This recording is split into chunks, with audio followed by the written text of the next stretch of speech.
जग में दिल नहीं लगता रे मोहन, आना है तेरी नगरी।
जग में उमरिया भटकत भटकत जग में उमरिया बीत गई सवरी।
जल्दी बनाओ चले।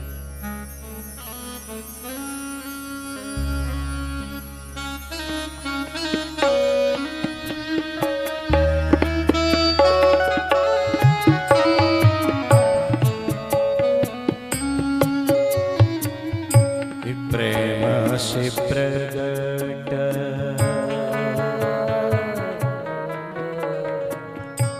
प्रेम से प्रगट ही में जाना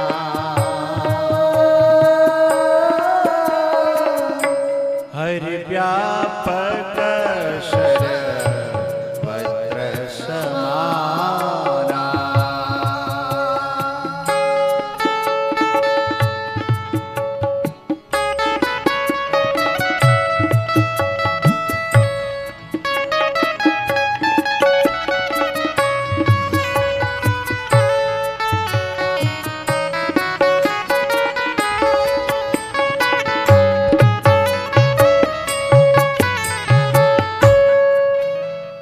प्रेम से प्रकट हो ही में जाना।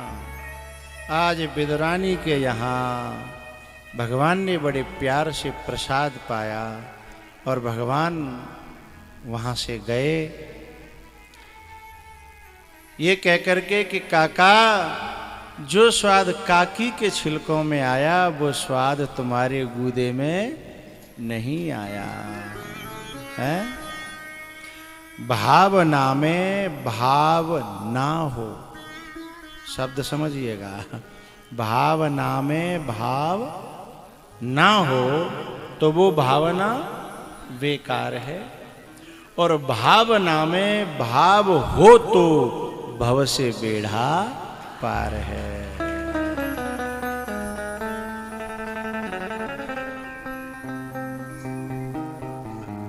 भैया इधर जो है ना विदुर जी महाराज समझा रहे थे धृतराष्ट्र को, तो धृतराष्ट्र जो है, एक बात बताऊं,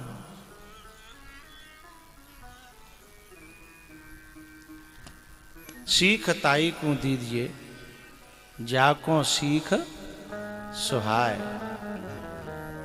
और सीख दई बैया को तो घर बंदर को नहीं, तो सीख दई बंदर को तो घर बैया को जाए। जे आंधरो ऐसो धृतराष्ट्र जाए कोई कितनी सीख दे लो, पर चाई माई और माई के माई। इस कैमरे को इस एंगल पर रखा करो, ये जो वो है ना, ये क्या नाम है, खंबा, थोड़ा सा और करो, थोड़ा सा और, थोड़ा सा और, बस।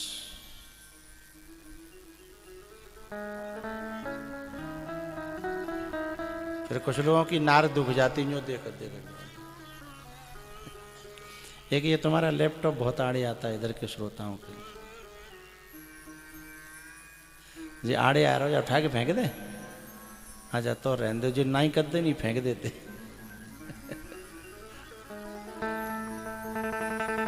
क्या उपाय करोगे, जाओ कर लेते। हाँ कर लिया।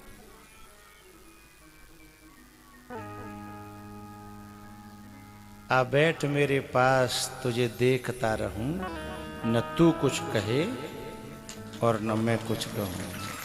हाँ?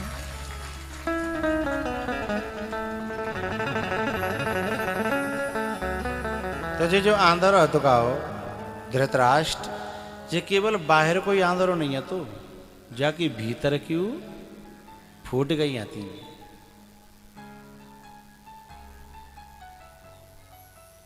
इसका सारथी था संजय, उसको दिव्य दृष्टि प्राप्त थी। गीता में केवल एक ही श्लोक बोला है, धर्मक्षेत्रे कुरुक्षेत्रे समवेता युयुत्सवः मामकः पांडवाश्चैव किम अकुर्वत संजय। बाकी बात बोलो ही ना, चूंकि बाकी समझ में कोई बात आई ना। यहाँ विदुर जी समझा रहे थे कि जा घर में यदि ए भाई मोबाइल वाले हो, ए मोबाइल वाले हो, तुम्हें शर्म आते आंखन में, तुम्हें बातें करनी है तो पांडाल के बाहर जाओ, और कथा सुननी है तो यहां बैठो जैसे सब लोग बैठे हैं। चलो बेटा वहां से हटो, सभी संतों के पास से हटो।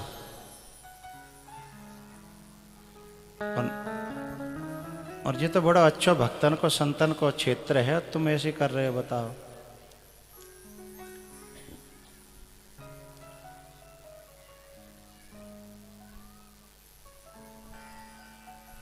मेरी आड़ लेके मत बैठो, वहां से हट जाओ, हट जाओ वहां से। हाँ, और कथा में मोबाइल का प्रयोग मत किया करो। ये जो मोबाइल है ना, बजरबट्टू कान पे लगा ही रहता है, इसे कम से कम कथा में प्रयोग मत करो। ये जो दुर्योधन है ना, ये शंख था, जो कोई फूंक देता और जैसे फूंकता वैसे बजने लगता था। तो शकुनी ने जाके फूंक दिया कि तेरे घर में तेरी चुगलई है रही है, तेरी रोटी न पे पल रहे हैं और तेरी बुराई कर रहे हैं।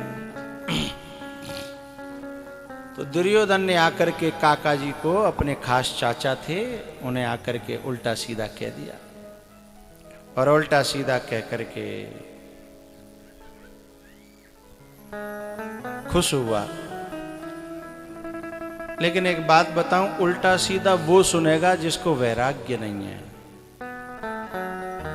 जैसे वैराग्य होगा वो तो जहां हो खटपट और वहां से चलो झटपट है।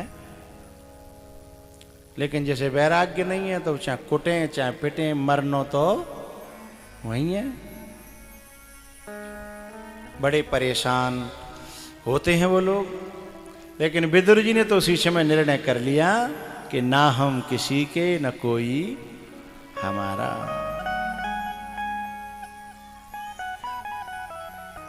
निकल गए वृंदावन में। उद्धव जी से भेंट हुई और वहां से निकले तो पहुंचे हैं कहां? मैत्री जी के पास में हरिद्वार।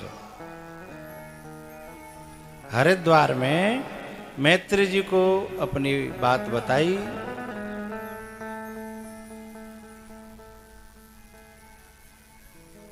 जहां दो व्यापारी मिलेंगे तो धंधे की बात करेंगे, और दो बाबा जी मिलेंगे तो सत्संग की बात करेंगे, और जहां नेता मिल गए दो, हाय हाय हाय, और जहां माताएं मिल गई तो पूरे गांव की एनालिसिस कर देंगी हैं कि फलाने को छोरा है वो ऐसा है, फलाने की छोरी ऐसी है, और वो तो देखियो बात को जो पूछे ही मत। और जब पूछे मत में बहुत सारी बात छुपी है। अच्छा, उसके बाद में 1.5 घंटा 2 घंटा बाद करीबे के बाद दुनिया भर की फिर कहेंगे हमें कहा लेनो देनो। इतनी बात तो तब है गई है जब कचू लेनो देनो, ओ भैया लेनो देनो हो तो जने का हो तो मैत्रेय जी और विदुर जी मिले तो दोनों भगवान के भक्त हैं। तो सत्संग की चर्चा चालू हो गई, भगवान की कथा। ज्ञानी से ज्ञानी मिले करे ज्ञान की बात। आगे तुम अपने आप कर लियो, मैं का ही कहूं भैया का हुआ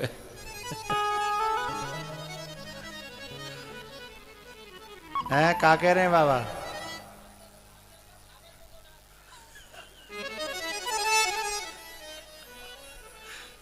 जिनकी रामायण अलग है, हैं? बड़े मस्त महात्मा है, बड़े अच्छे हैं, हैं?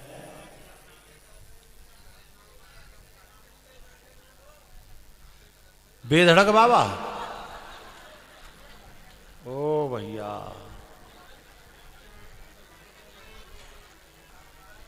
और सुनो भैया, एक काम करियो, जिन पे बिक्की है ना, बिक्की है मत दो, साइकिल फाइकिल दे दो, जो बेधड़क ही है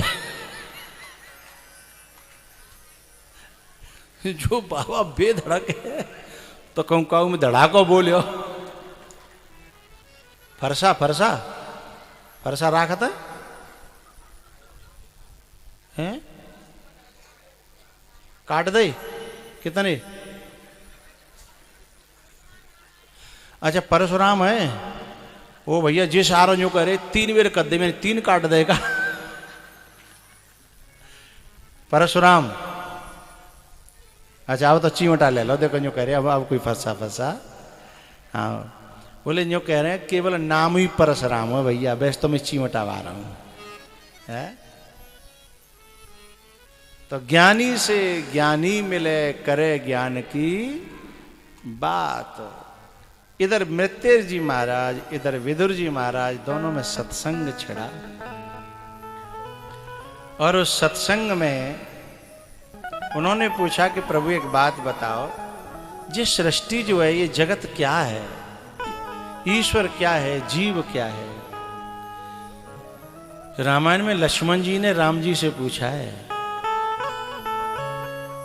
ईश्वर जीव ही भेद कस, सकल कहो समुझा, जाते हो ही चरण रते, शोक मोह भ्रम जा, शोक मोह भ्रम जा।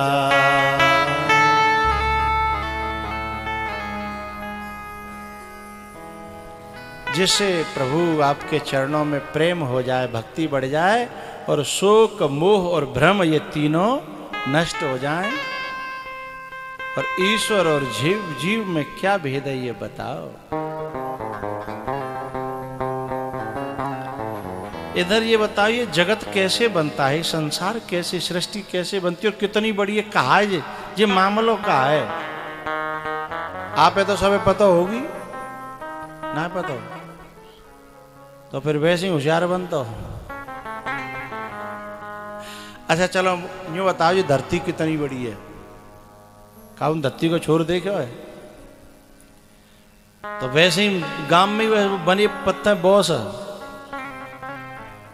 धरती को छोड़ काउनी देखे होए तो मैं यूं बताओ धरती जहां समाप्त है अभी माते आगे का होगा? एक जनो मोते कह रहा हूं पानी का होगा गुरुजी? मैंने कि पानी ते आगे का होगा, पानी का पे टिकी? बोले धरती पे। तो मैंने कि फिर धरती का पे टिकी है?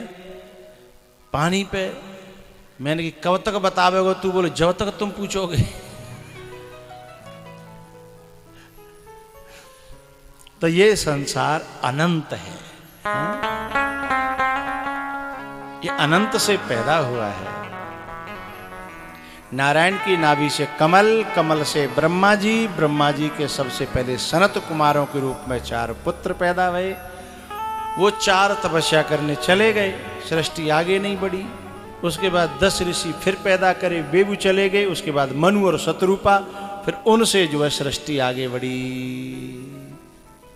5 संतानें वहीं बन के, आकुति, देवहूति, प्रसूति, 3 बेटियां और 2 बेटा, प्रियव्रत और उत्तानपाद।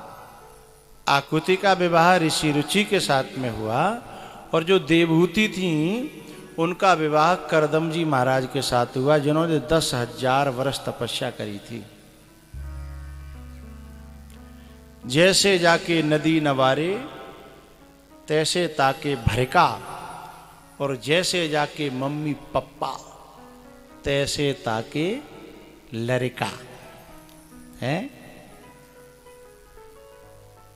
लेकिन कलयुग में कछु ने बदलने लगे मामलो। अब कछु ऐसा है वो है कि सज्जनों के दुष्ट पैदा हो जाते हैं और दुष्टों के सज्जन पैदा हो। ये कलयुग का प्रभाव है? भैया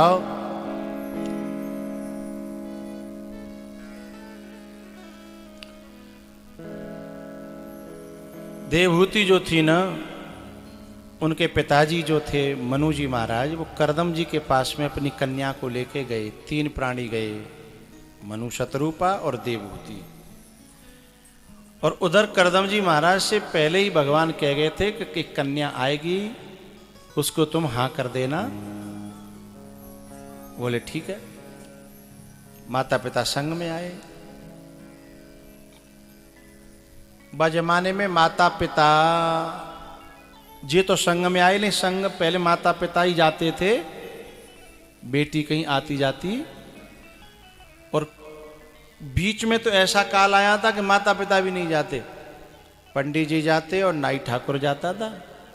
और दोनों आके कहते थे भैया तेरे लाला को या तेरी लाली को हम संबंध पक्को। इतना विश्वास था। अच्छा, वो संबंध चलते भी लंबे थे।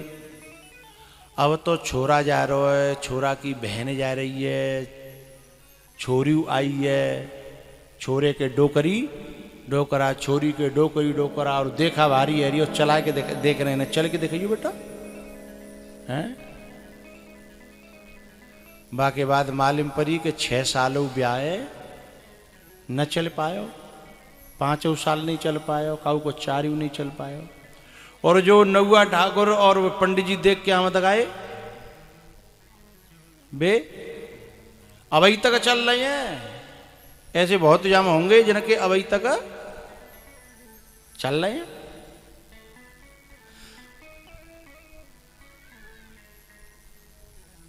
सहन शक्ति कम हो गई है ना? आवाज कहां से आ रही है भैया? जब देवहूति जी मनु और शतरूपा के पास में गईं तो उन्होंने 3 आसन बिछाए तीनों के लिए। मनु जी महाराज बैठ गए, शतरूपा बैठ गई, लेकिन देवहूति आसन पे नहीं बैठी। वहां पे हाथ धर लो, बगल में बैठ गई। इसे देखकर के करदम जी बहुत खुश हुए और उन्होंने परीक्षा के लिए ही बिछाया था। परीक्षा लेने वाले बहुत बड़े बड़े होशियार होते हैं, वो बातों में ही समझ लेते हैं, वो क्रियाओं से पहचान लेते हैं। उन्होंने आसन पर अपना हाथ रखा और बैठे नहीं। देवहूति जी, इन्होंने ऐसा क्यों किया? क्योंकि कि पति के बिछाए हुए आसन पर बैठना धर्म के विरुद्ध था। यानी पति से पत्नी को सेवा नहीं लेनी चाहिए। वो इस बात को जानती थी, लेकिन वो जमाना अलग था, अब जमाना अलग है। अब तो तुम बिछैया की कह रहे हो, खाट बिछवा लें, और वो नहीं बिछा रहे हो तो दे दे के बिछवा लें।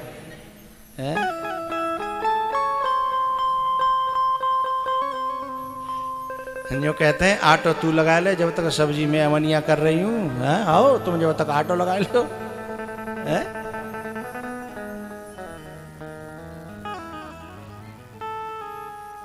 अच्छा चलो कोई बात ना, प्यार में है जाए तो कोई चलो ठीक है, लेकिन कछु तो कर रही नर रही तो करवा लेते हैं। एक माता जी, उनके हाथ में बालक लगे हो, अपने आदमी पे घुर्रा के परी, तुम्हें दिखाई नहीं देता मेरे हाथ में बालक लो, जा खाटे ना बिछा सकते ही। खाट बिछवा के और बढ़िया फिर खुद सो गई और बालक सोया लो।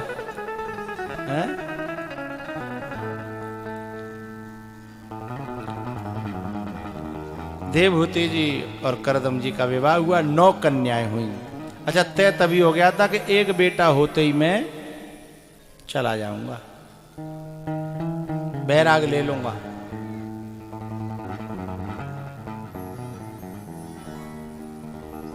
नौ कन्याओं के बाद में फिर कपिल भगवान का अवतार हुआ। तो तब उन्होंने कहा कि अब मेरा काम पूरा हुआ, मैंने वादा क्यों किया था वो निभाया, अब मैं जंगल में जाना चाहता हूँ। क्योंकि ये पूरी उम्र इस गृहस्थ में झोंकने के लिए नहीं बनी है। चौथे पन जाई नृप कानन, संत कहें असिनीत दसानन। इसलिए मैं जाना चाहता हूं।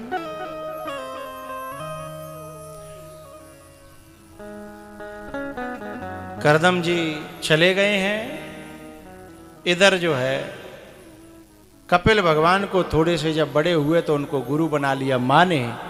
और कपिल भगवान ने माँ को उपदेश किया है कि माँ, जब माँ ने कहा कि बेटा मैं जो है एक तो नारी हूं, नारी को ममता ज्यादा होती है, लगाव ज्यादा होता है। छोटा सा बालक होए और जब वो गंदगी में सन्यो होए तो बाप जो है तुरंत आवाज लगावेगा कि बच्चा गंदगी कर गया है, जरा देखो। भाई उठावेगा नहीं। और मैया आवेगी तो चाहे जैसा हो उठा ले जाएगी। लेकिन जब वो नवाए के धोवाए के बढ़िया क्रीम पाउडर लगाए के जब लावेगी तो फिर वही बालक है, फिर बोलेगा ओ आ जाओ आ जाओ आ जाओ आ जाओ।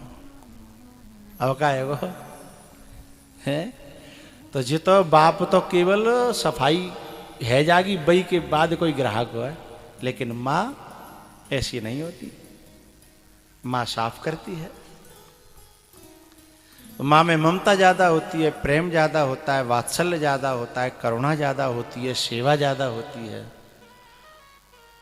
माँ ने जो है कहा कि लेकिन ये अध्यात्मक क्षेत्र के वादक वस्तु हैं। यदि भगवान की भक्ति में जाना हो तो जो बाधा बनेंगे, ममता बाधा बनेगी। आदमी तो एक बेर को घर के छोड़ के चले जागो, लेकिन मैया नहीं छोड़ पाती है।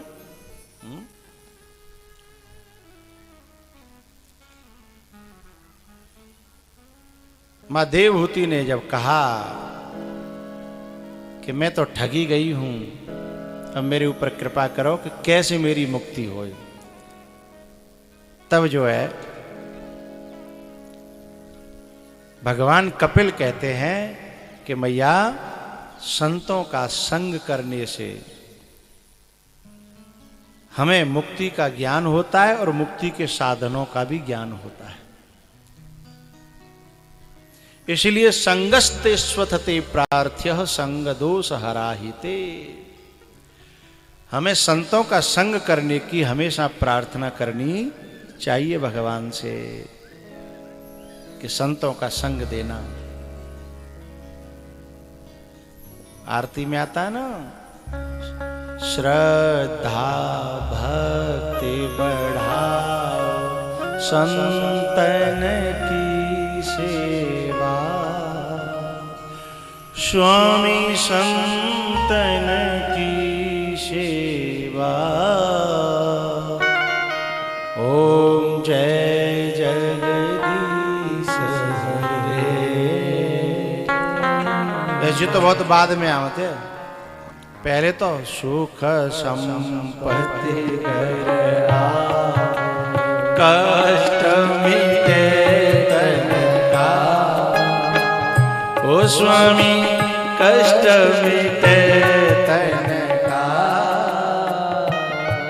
ओम जय जगदीश हरे।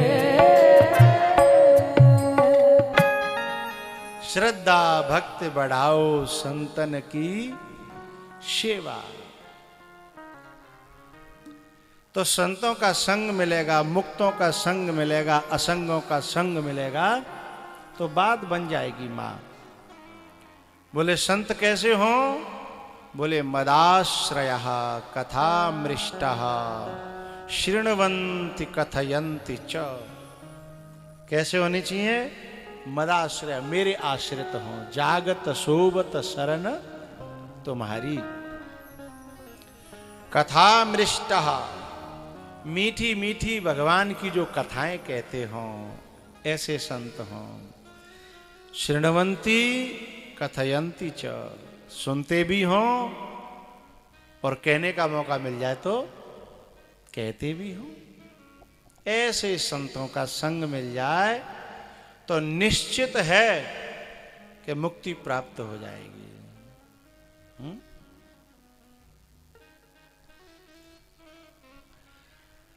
इस प्रकार से भगवान कपिल ने अपनी मां को उपदेश दिया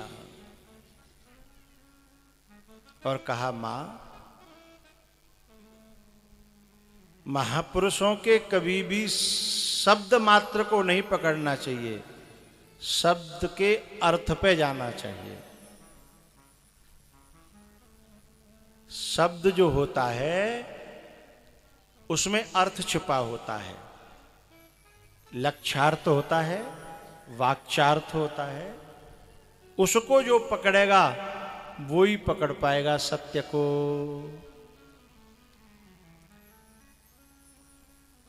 एक बड़ो बूढ़ो हतो, वाच्यार्थ की और शब्दार्थ की बात बता रहा हूं। एक बड़ो बूढ़ो हतो और वो जो है जब मरने लगा तो एक कागज जो है लिख के और एक जगह धरेगो और उन बालकन ते कहेगो, 4 बालक बाके के बेटा ज्यादा तुम पे बहुत गरीबी आ जाए तो जा कागज खोल के देख लियो, तुम्हारी गरीबी मिट जाएगी। बोले ठीक है। तो उन समय बीते, उन पे गरीबी आई। उन्होंने वो कागज खोल के देखो तो कागज में लिखा था कि दिन के 12 बजे मंदिर की गुमटी के नीचे, ठीक नीचे, यदि तुम खुदाई करोगे तो तुम्हें धन मिलेगा। अब वे तो खुशी के मारे उल गए। उन्होंने दूसरे दिन आए उस मंदिर की गुमटी के नीचे 12 बजे लगा मंदिर पूरा उखाड़ डालो। महादेव जी पधराए बते, वो उठा के फेंक रहे हैं। लेकिन वहां तो खोदा पहाड़ और निकली चुईया। बड़े परेशान कि बताओ बाप हमाओ हमें इतना बेवकूफ बनाएगा। वो खोदत 10 हाथ नीचे चले गए, पर मां कछू पूरा गांव परेशान के भाई वो ऐसा हथ ना हो कि झूठ का मान। आज तक कभी दूसरे तो झूठ ना बोलो, फिर बालकन की तो बात अलग है। वो लिख ना सके झूठ। तो बोले यहाँ तो जो है नीचे कंकर आ गए, पत्थर आ गए, पाई निकर भी बार हो, यहाँ मिलो ना तो कांति सांचाधारी समझे। तो वहाँ से जो है ना, जैसे हमारे बर्दवारी के महंत जी है ना, ऐसे कोई संत जो है माते निकल रहे, सफेद दाढ़ी वाले। जब ये संत निकल रहे तो मां लोग बड़े माथों पकड़ के बैठे नीचे। संत को सबने माथो टेक्यो, बाबा हम पे बड़ा अपराध है, वो महादेव की पिंडी उखाड़े के फेंक दे, ये मंदिर जो है पूरा खोद डालो। लेकिन बात ना बन रही। बोले कहा बात है? उन्होंने कागज दिखाया। उन्होंने कहा पागलो, तुमने शब्द को पकड़ा है, शब्द के अर्थ को नहीं पकड़ा, लक्ष्यार्थ को नहीं समझा। बोले क्यों? यूं तो लिख रही है गुमटी के ठीक नीचे। बोले पागलो, यूं तो लिख रही है कि 12 बजे। तो बोले 12 बजे ही लगायो होने। बोले नहीं। तो बोले धन है? बोले पक्का है, 100% नहीं 110% है। तो बोले का करना पड़ेगा? बोले तुम्हें मंदिर दोबारा बनाना पड़ेगा। बोले मंदिर दोबारा बनाना पड़ेगा, फिर खोदना पड़ेगा? बोले हाँ खोदना तो पड़ेगा। तो सब लोग गांव के लोग बोले बाबा हम पहले तो ही परेशान रह गए हैं, दोबारा नहीं मिले हो तो फिर न या तो समझ गए। हाँ बाबा बोले आप चिंता मत करो, मंदिर दोबारा बनाओ। मंदिर बनाया गया। फिर मंदिर की गुमटी की जहां छाया थी, ठीक 12 बजे उन्होंने वहां जाके फावड़ा लगाया कि जहां खोदो। मां खोलो खोदो सो आध घंटा में सो एक जम जाके फावड़ो बोलो खन टन, सोई तालियों की गड़गड़ाहट। गांव वाले बोले बाबा की जय हो, बर्दवारी वाले की जय हो, बर्दवारी वाले की जय हो, माहिती की जय हो।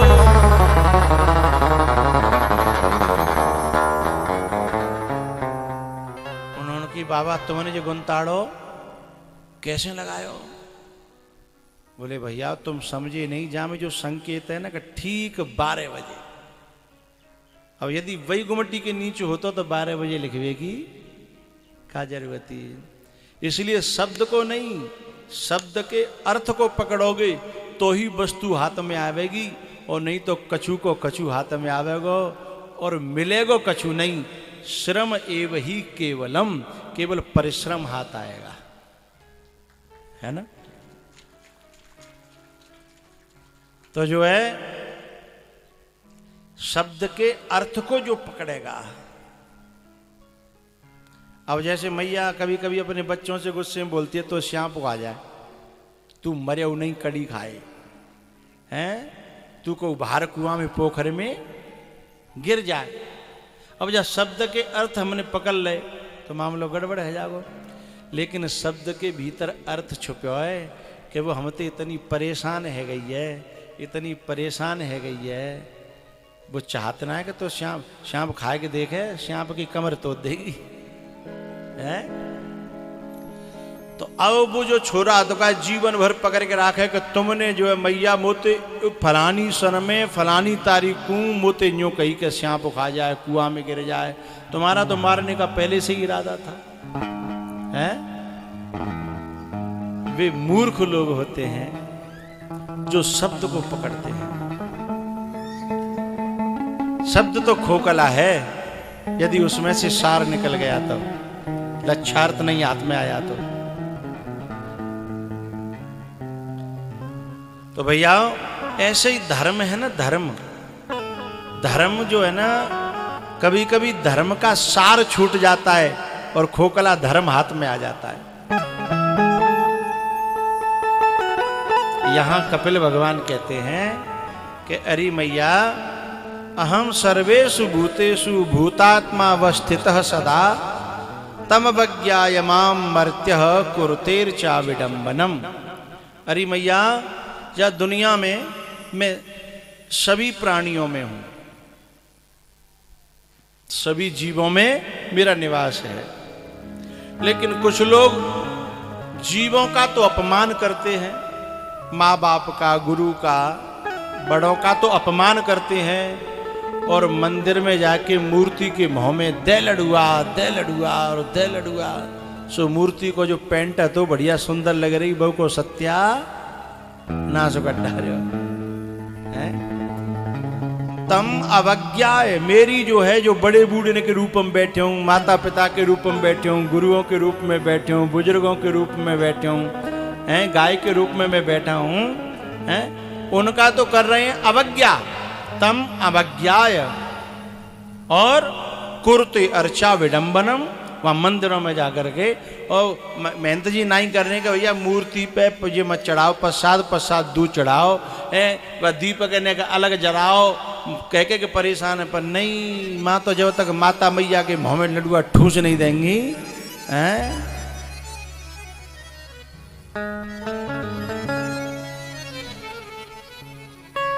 ये हमने क्या किया, हमने धर्म के अर्थ को नहीं पकड़ा, अनर्थ कर डाला। तम अवज्ञाय माम मर्त्य कुरुतेर्चा विडंबनम।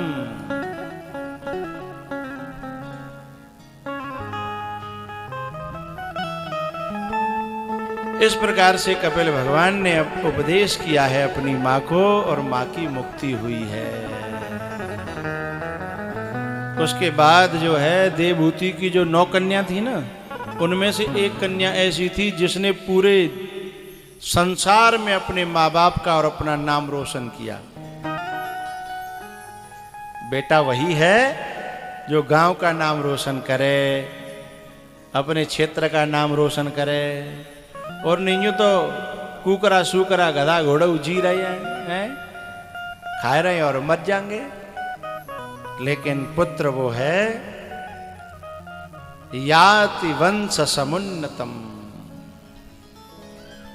जिसके पैदा होने से वंश का नाम रोशन हो जाए।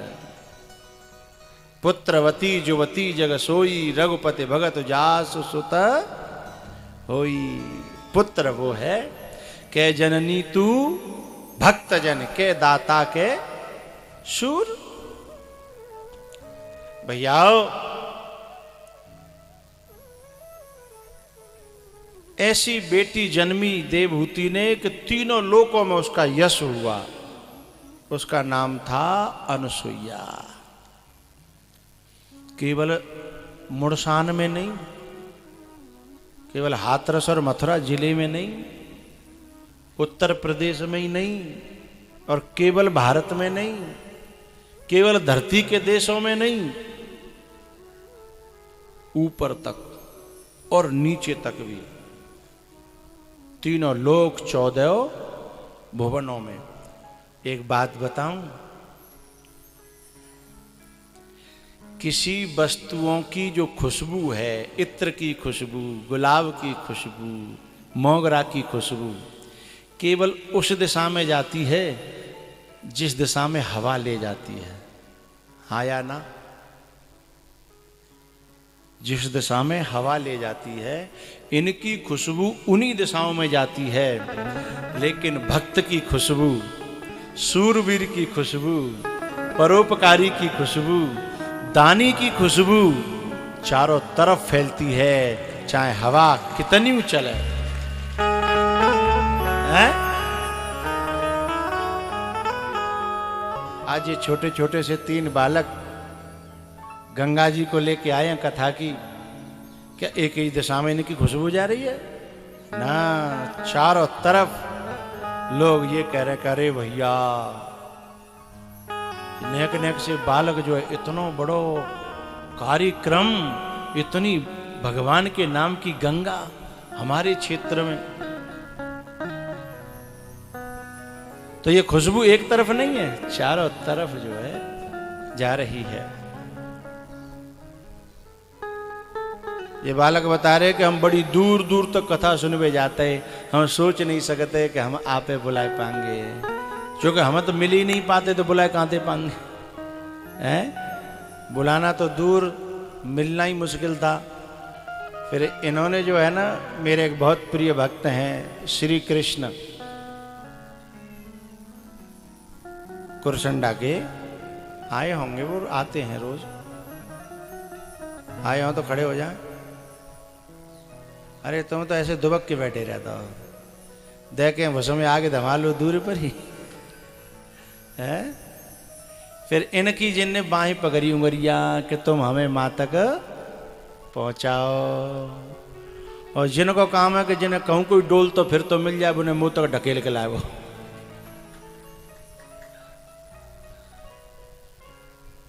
यूँ कह रहे हमने बिसावर तक जाते, मेंढू तक जाते, और अंताई घड़ी तक जाते, और जन कहाँ कहाँ तक, मैंने इतनी दूर दूर तक जाते। बोले हाँ। बोले वैसे हमने बनाया था कि 2024 तक तो कथा कराई लेंगे, पर भगवान ने पहले ही सुन ली, तो 23 में बात पूरी रह गई।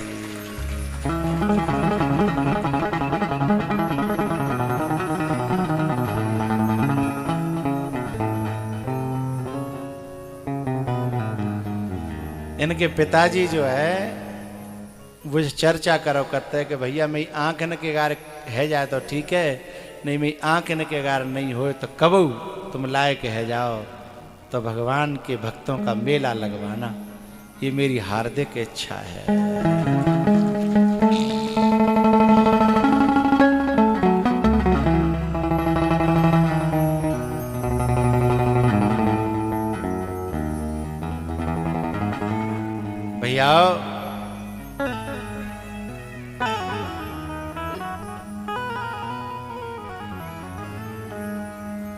आज नवाब सिंह की आत्मा यहाँ होगी आसपास तो कितनी खुश रही होगी कि आज मेरी मनोकामना पूरी हो रही है।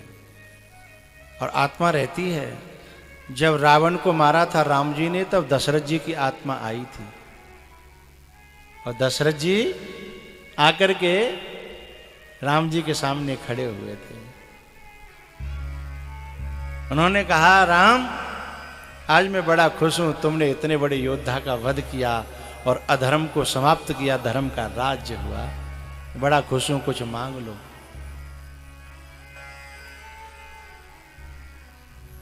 एक बड़ी प्यारी बात मांगी थी राम ने, बड़ी प्यारी बात। एक कवि भैरव हुए हैं, कवि भैरव, बड़े बड़े विद्वान और संत थे। उन्होंने एक बड़ी प्यारी बात कही है कि राम जी ने कहा कि प्रभु मैं अपने लिए कुछ नहीं मांगना चाहता, आपकी कृपा से, आपके आशीर्वाद से सब कुछ है, कोई कमी है ही नहीं। तो जो है ना,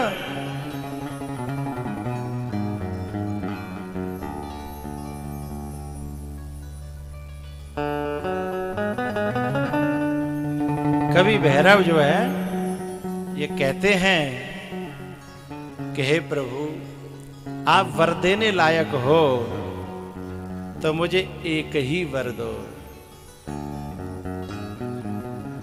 आपका दिल विशाल है, बड़ा है, तो बड़े दिल का परिचय दो। बोले क्या?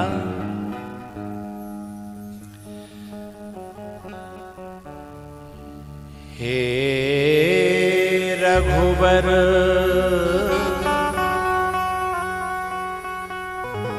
वरदायक हो तो मुझको बस ये वर दो।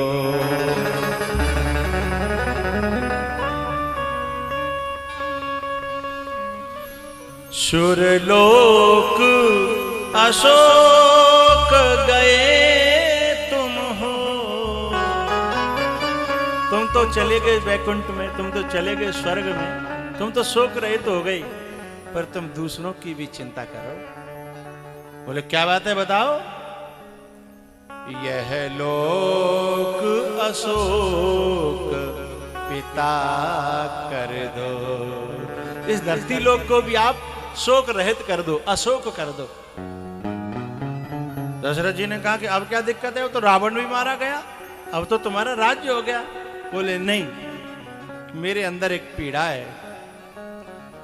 कवि भैरव राघव के सिर पे, मेरे सिर पे कवि भैरव राघव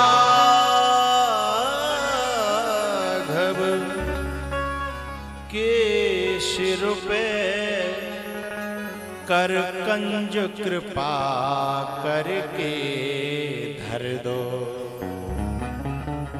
मेरे सिर पे अपना हाथ रख दो। अब मैं जो मांग रहा हूं वो दे दो। नत हो कर रो कर मांग रहा, वरदायक हो तो ये वर दो। अब वरदान मांगा, आपकी तालियां रुक जाएं तो रोक सको तो रोक लेना। वो जो वरदान मांगा शायद ही कोई मांगता होगा। क्या कह रहे हैं? इनत हो कर रो कर मांग रहा, वरदायक हो तो ये वर दो। अब राम यही विनती करता, अब राम यही विनती करता, मेरी माँ के कई को क्षमा कर दो।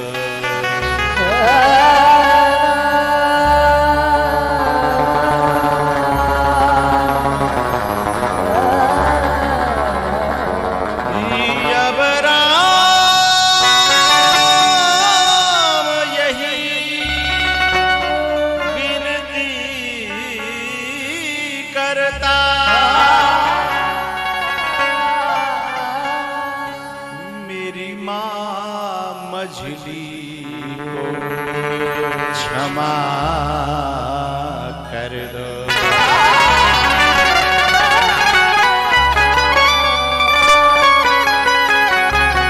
जिस समय कैकेयी ने वरदान मांगा था उस समय ये कह दिया था दशरथ जी ने कि तुझे सारी दुनिया क्षमा कर सकती है, पर ये दशरथ तुझे कभी क्षमा नहीं करेगा। पांव तक पकड़े थे पर मानी नहीं, हाथ तक जोड़े थे पर मानी नहीं।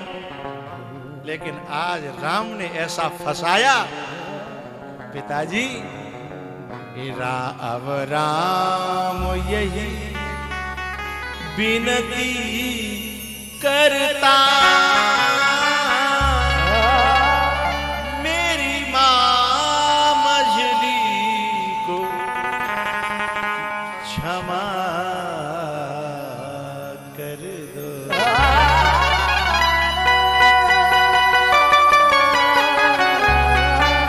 दशरथ जी ने भी अपना माथा पकड़ा, क्या मांग लिया तूने, मेरा दिल गवाही नहीं देता।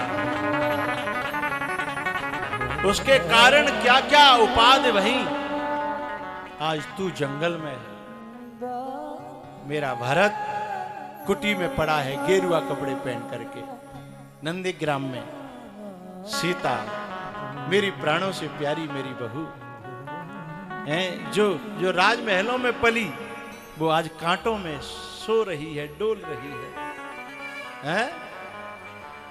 एक अत्याचारी रावण उसका हरण करके ले गया। ये सब मैंने अपनी आंखों से देखा। काहे के कारण? कैकेयी के कारण। लेकिन आज तू कह रहा है तो मुझे क्षमा करना पड़ेगा, है?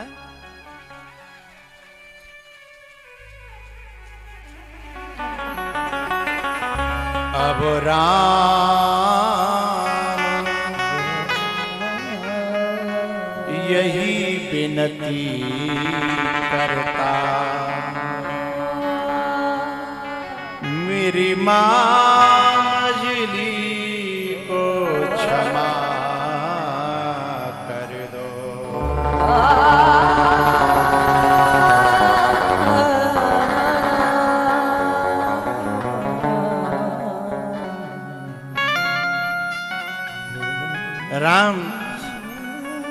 राम जी ने कहा, मैं इन बातों को जानता हूं पिताजी। क्या?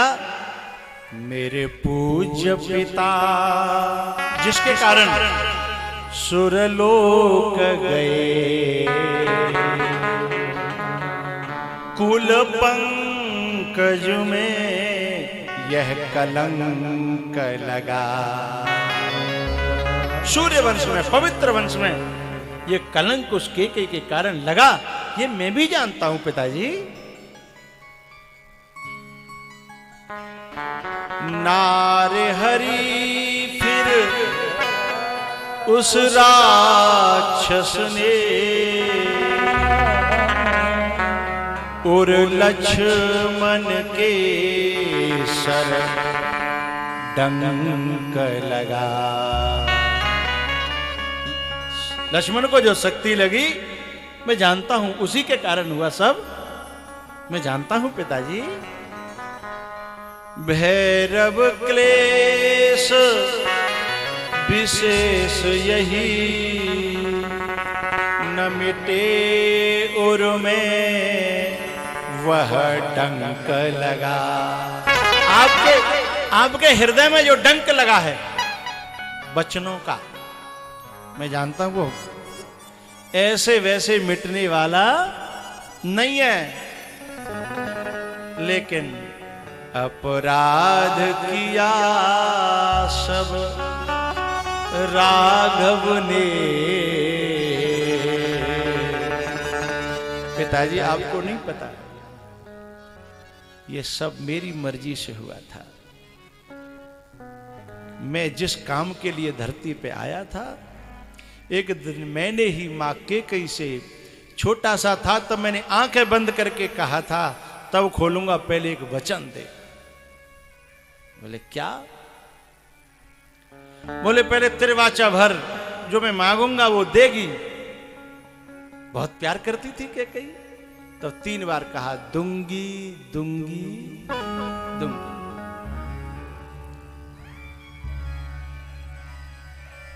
तब राम ने कहा मां, मैं इस धरती पर, इस धरती का वजन कम करने आया हूं। तू मुझे बहुत प्यार करती है ना। मैं एक ऐसी चीज मांगने जा रहा हूं जो एक मां के लिए सबसे कठिन है, असंभव है, दुर्लभ है। क्या देगी? बोले मेरा प्यारा बेटा है, मैं दूंगी। बोले बहुत बड़ा कलंक लगेगा। बोले लग जाने दे तेरे लिए, एक क्या 1000 कलंक सहन करूंगी। मेरा बेटा मांगे और मैं न दूं, इसे त्याग कहते हैं, इसे प्रेम कहते हैं। तब राम ने कहा मां, एक ही बात मांगता हूं, इस जहर को कोई और नहीं पी पाएगा। कलंक के, बदनामी के जहर को कोई नहीं पी पाएगा। एक जहर तुझे पीना है। बोले बता बेटा तू। राम ने कहा या तो शंकर ने जहर पचाया था या तू पचा पाएगी। बोले हां पचा जाऊंगी। तब राम ने कहा कि जब मेरे राज तिलक का प्रयास होने लगे, जब राज तिलक की योजना बनने लगे, तो तू एक काम करना, मेरे पिताजी से वचन में मेरे लिए वनवास मांग लेना, मैं राक्षसों का अंत कर पाऊं। आज राम जी ने उगल दिया अपने पिताजी के आगे। अपराध किया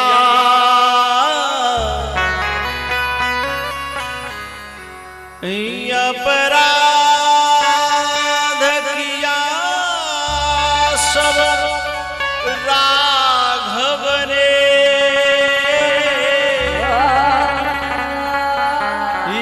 अपराध किया सब राघव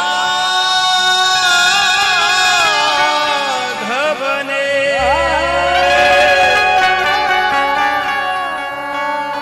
जननी मजली को कलंक लगा।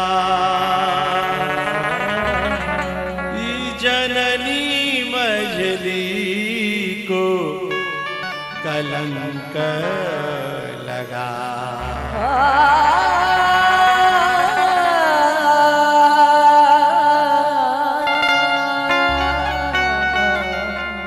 बात काय पे चली कि जिस समय कोई संतान अच्छा काम करती है तो पुरखा आते हैं, और हमारे यहाँ तो ये धारणा है, हम हर कनागत में उनके लिए पत्तल डालते हैं। हमारा विश्वास है कि वो आते हैं, भोग लगाते हैं। यहां भी जब ये अच्छा काम हो रहा है तो नवाब सिंह की आत्मा आज कितनी खुश हो रही होगी, आज कितनी प्रसन्न हो रही होगी। तो गुलाब की खुशबू, केवड़ा की खुशबू, मोगरा की खुशबू उसी दिशा में जाती है जिस दिशा में हवा ले जाती है। लेकिन जब कोई व्यक्ति शुभ काम करता है, अच्छा काम करता है, उसकी खुशबू चारों दिशाओं में नहीं, 10 दिशाओं में जाती है। 4 तो केवल पूर्व, पश्चिम, उत्तर, दक्षिण हो गए, लेकिन वो तो ईशान कोण में भी जाएगी, वो तो ऊपर भी जाएगी, वो नीचे भी जाएगी।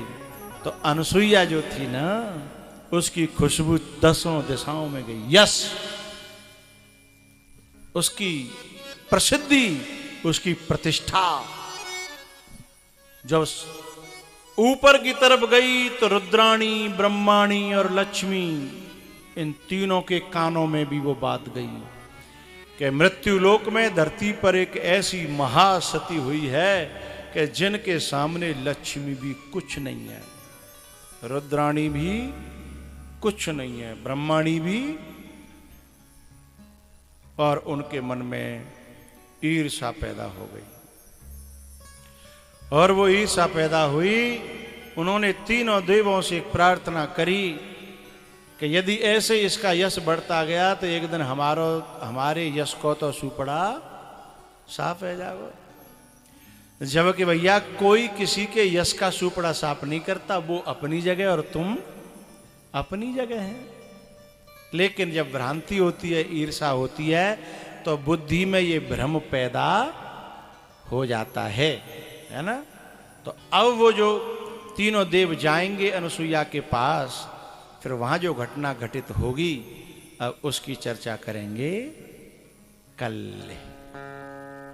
ठीक है ना। आप छम्म से आ जाते हो एकदम सन्नाटा सा है।